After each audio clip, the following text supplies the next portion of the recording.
राज्य की सरकार ने कैबिनेट में बैठकर दो अहम निर्णय किए हैं। एक तो आरक्षण की श्रेणी को बढ़ाकर 77% किया है। ओबीसी को सर्वाधिक लाभ 27% का मिला है। एसटी 28 पे रहेंगे। इन सब के बीच 1932 का खतियान को आधार बताया गया है स्थानीय का, या उससे पूर्व जिनके पास ज़मीन का पट्टा नहीं है या ज़मीन नहीं थी उस वक्त वो विचलित ना हो। ग्राम सभा तय कर लेगी कि आपके पूर्वज वहाँ रहते थे या नहीं रहते थे। यकीन मानिए इस फैसले में कभी खुशी कभी गम वाली फीलिंग आ रही है। कांग्रेस में आप जैसे पहुँचेंगे तो कांग्रेस के कई विधायक कई सांसद खुलेआम विरोध कर रहे हैं, कई दबी जुबान से विरोध कर रहे हैं। कोई ये कहने में उतारू है कि होगा ही नहीं तो टेंशन काहे ले, मरने से पहले भूत होने की ज़रूरत नहीं है। हम कांग्रेस प्रवक्ता के पास आए हैं, राकेश सिन्हा नाम है इनका। कितना अच्छा रहा ये सरकार का फैसला? नहीं, बिल्कुल यह सरकार का बहुत ही बेहतर फैसला और सराहनीय कदम है। देखिए 1932 का जो मामला था वो इस राज्य की अस्मिता से जुड़ी हुई बातें थी, लोगों का चिर परिचित मांग था। तो हमने कैबिनेट से उस मांगों को पूरा करने का काम किया है। लेकिन इतना ज़रूर है कि राज्य की जनता को इससे घबराने की आवश्यकता नहीं है। सारे लोगों को समायोजित करना भी सरकार का और कांग्रेस पार्टी का लक्ष्य है। अभी नहीं ना हुआ समायोजन सबका? नहीं, अभी कैबिनेट जो राज्य के 22 वर्ष का इतिहास में 17-18 साल इस राज्य में शासन करने वाली भारतीय जनता पार्टी बैकड्रॉप में 1932 का खतियान तो लगाती थी, लेकिन कभी 1932 के खतियान पर चर्चा नहीं किया है। लेकिन हमने प्रतिबद्धता दिखाई है। बाबूलाल जी भी दिखाए थे। बाबूलाल जी ने तो इस राज्य को जो जलाने का काम किया वो किसी से छिपा हुआ नहीं है। डेमोसाइल के नाम पे हम इस राज्य को जलाने का काम नहीं कर रहे हैं। हम इस राज्य को विकास की ओर लेकर के जाने का काम कर रहे हैं। ठीक है, कांग्रेस के तमाम विधायक तमाम कार्यकर्ता आपके जैसे विद्वान प्रवक्ता लोग मिल के मधु कोड़ा और गीता कोड़ा को सांसद को अपना नहीं समझा पा रहे हैं कि कोई दिक्कत नहीं है। देखिए इस डेमोक्रेसी में, इस लोकतंत्र में जनता की आवाज़ ही मजबूत लोकतंत्र कहलाती है। और अगर आदरणीय मधु कोड़ा जी या आदरणीय गीता कोड़ा जी ने अपनी भावनाओं को रखा है तो स्वाभाविक तौर पे उनकी भावनाओं का कद्र होगा। और हमने कहा है इस बात को कि विधानसभा के पटल पे जब ये विधायक आएगा तो उस वक्त बहुत सारी जो डिस्कशन अभी इस मामले में चल रही है, लोग अपना मंतव्य देंगे।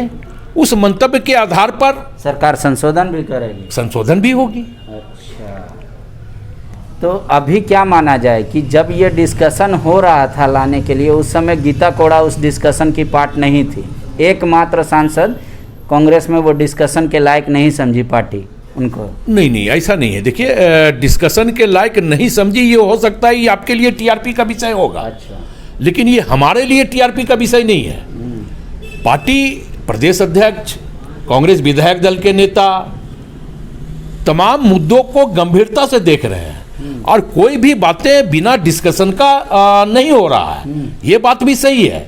हमने कहा कि वो जन मुद्दों को लेकर के अगर वो प्रखर हैं तो ये अच्छी बात है। जनता की आवाज ही कांग्रेस पार्टी है और वो कांग्रेस के बैनर के तहत अगर कोल्हान प्रमंडल की जनता की आवाज बनने का काम कर रहे हैं तो हमें लगता है कि इसमें कोई बुराई नहीं है। कोयलांचल में भी पूर्णिमा झंडा ढो रही हैं। बन्ना गुप्ता जी भी उधर मुंह फुलाए बैठे हैं।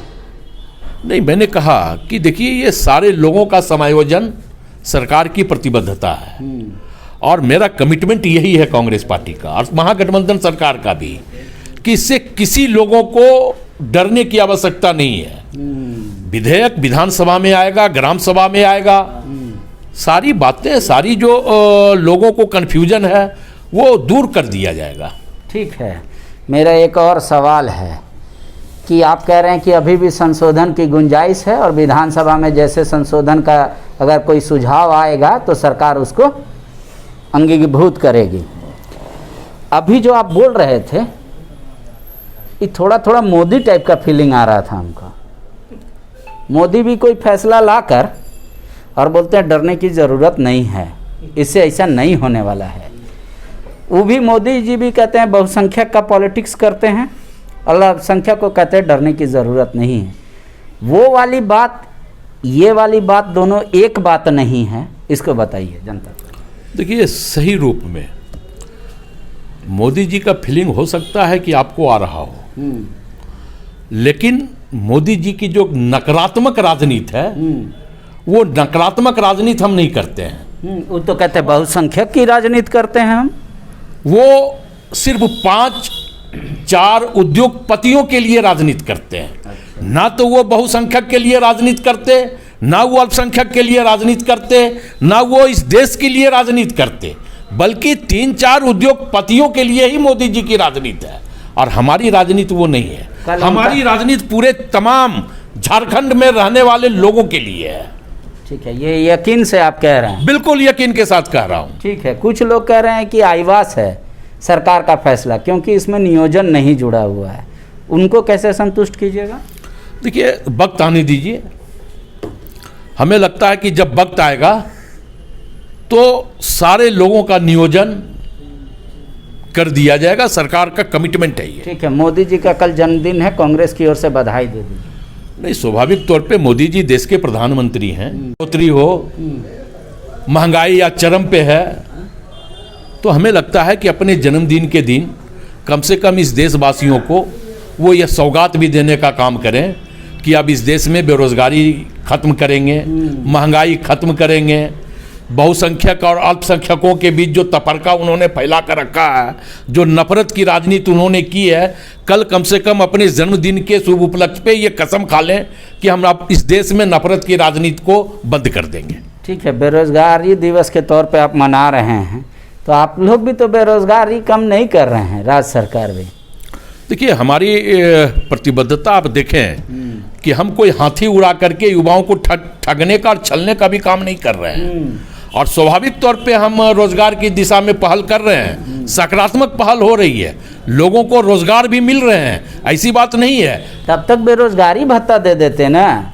मिलेगा, मैंने कहा कि वक्त है। ठीक है, बेरोजगारी भत्ता पाने के लिए भी वक्त है, उसके बाद नौकरी पाने के लिए और वक्त होगा। देखिए, जब केंद्र सरकार ने 1 करोड़ युवाओं की नौकरी की बात कही थी, आज वो 1 करोड़ है। तो यही बात कही है ना, जो केंद्र कर रहा है वही राज कर रहे हैं। BJP equal to Congress, no difference. Public इसको ऐसे समझे। मैं ये कह रहा हूं कि very differences between Congress and BJP.